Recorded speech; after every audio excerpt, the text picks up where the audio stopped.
Hi YouTube, this is Shru. Welcome to another episode of the Read for the Elderly project.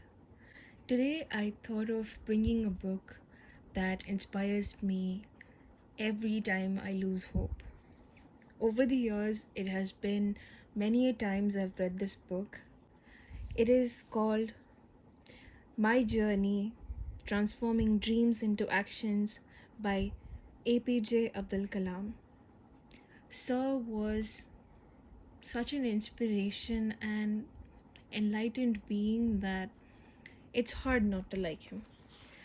Let's get to his story. The very first chapter, My Father's Morning Walk.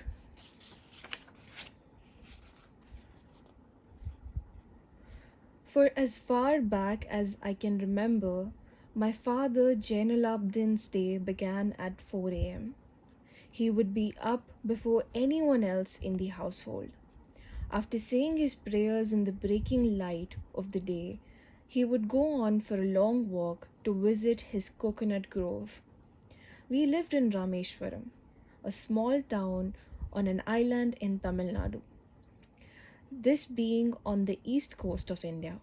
Dawn would break early, and our day's schedule followed the rhythm of the rising and setting of the sun and the sea waves. The sound of the sea was a constant presence in our lives. Storms and cyclones blew by with regularity during the tumultuous monsoon months. We lived in our ancestral home, a fairly large house made of limestone and brick, built sometime in the 19th century. It was never luxurious but was filled with love. My father had a boat building business. Additionally, we also owned a small coconut grove some 4 miles away from our house. This was where my father would be headed for in the early morning hours. His walking circuit was well established and he rarely deviated from it. First, he would step into the mosque street where our house was located. It was a small, predominantly Muslim locality not too far from the Shiva temple that has made our town famous for centuries. He would then walk through the narrow lanes of the town onto the more open roads leading to the coconut groves, and finally wind his day through the groves and to his patch of land. Today I try to imagine him walking on those quiet roads long before the day made its demands on him. Ours was a large family, and I'm sure there were many pressures on him to see our needs. But at that hour, I think of him listening intently to the sea, to the ever present ravens and other birds that swooped and flew around, woken up by the rising sun like him. Perhaps he said his prayers to himself as he walked, or thought of his family with a calm, uncluttered early morning mind. I never did ask him what went through his mind on this long daily walk, for when does a young boy really have the time to reflect in this way about his father? But I was always sure that the morning walk added something to his personality, an element of calm that was apparent even to strangers. My father was not a person with much formal education. Neither did he ever acquire much wealth in his long lifetime. Yet, he was one of the wisest, truly generous men I have had the fortune of knowing. Our mosque was the focal point of the locality, and my father was the man everyone turned to in the hour of need. They believed that he was truly connected to God. I remember going to the mosque to say my prayers with him. He made sure we never missed any of our prayers, and neither did it enter our minds to shirk this duty. After saying our namaz, when we would step out onto the road, groups of people would inevitably be there, waiting to talk to him and share his worries with him. What did these men and women see in him? He was not a preacher, nor a teacher.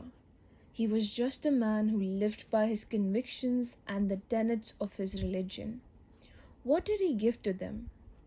I now think that it was his mere presence that calmed them and gave them hope. He said prayers for them, and many people would offer him bowls of water.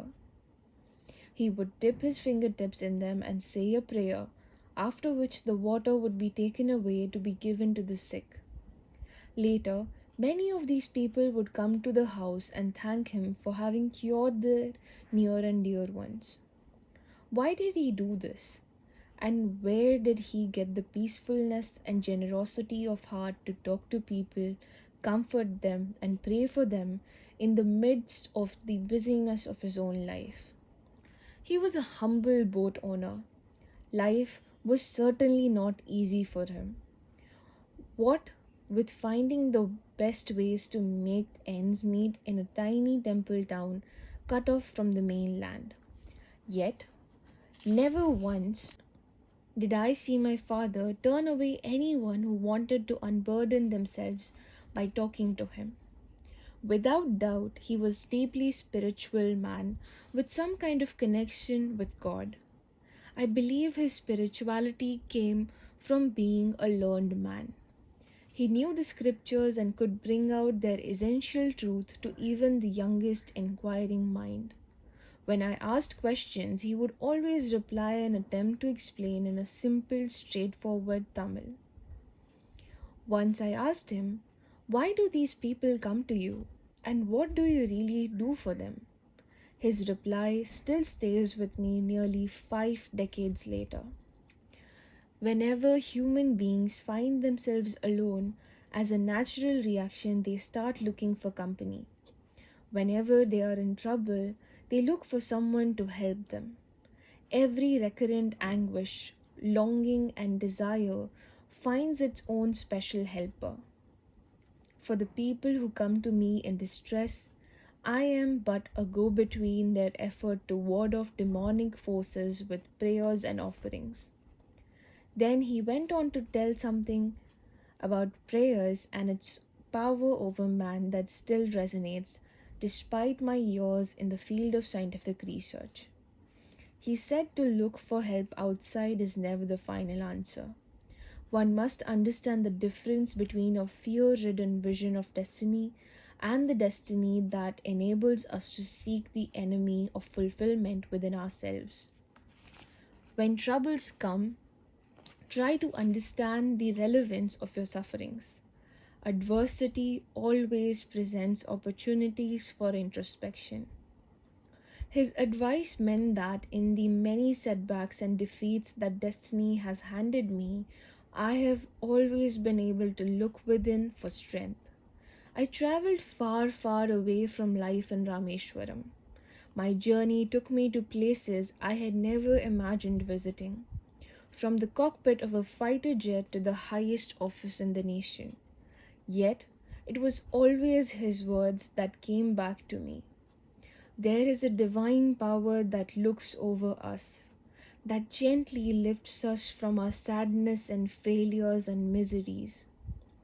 If we open our minds and let it, it will guide us to our true place. Release yourself from the bindings that limit you and let that power overtake your mind. And that's when you will be on the road to true happiness and peace. This is what I imagine him saying to me whenever I am worried. I am now 82 years of age. Like him, my day, even today, begins with a walk. Every morning I savor the sight of the new sun, the benign light in the sky before the sun appears, and the cool breeze and the sweet call of the birds. I understand how the short time of day binds us to nature. Each morning is different in the way the elements come together for that day. It is a little drama nature puts up only for us, and I can't stop marveling at it. Unlike him, I often find myself in different cities and towns in the mornings because of my travels.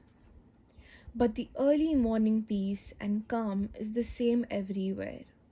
Wherever I am, I can find a tree that is great with age, where birds dwell and go busily about their day with the new dawn, whose leaves wave gently to me in the morning breeze.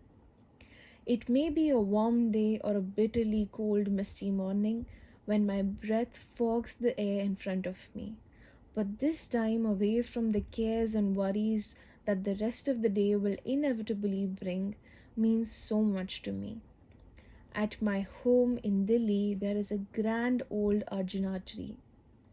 Somehow my feet always pulls me towards it when I walk in my garden. It is usually laden with honeycombs and is home to hundreds of birds, especially parrots. The dignity, beauty, and stature of this tree brings memories of my father to mind, and I even have silent conversations with it. Once I wrote this poem where I imagined what the tree would say to me if it could.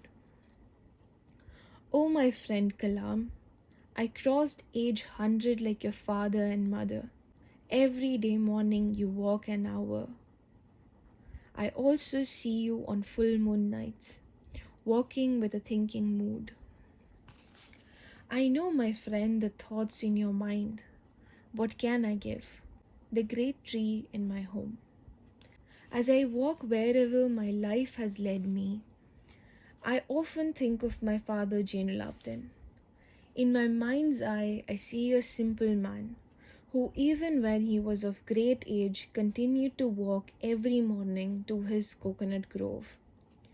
As I see him, I imagine it's almost been an hour since he set off, and the caretaker of the grove is also up and going about his day. When my father walks into his plantation, the men hail each other with warmth. Perhaps Jainulabdin sits down somewhere a while. The other man climbs a coconut tree. He chooses half a dozen coconuts and cuts them down with a swing of his knife.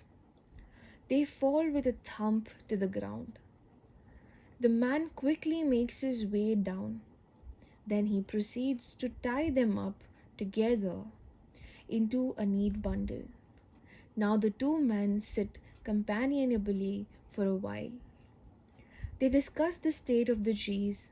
They peer up at the sky, talk about rains and pests and other matters of the soil.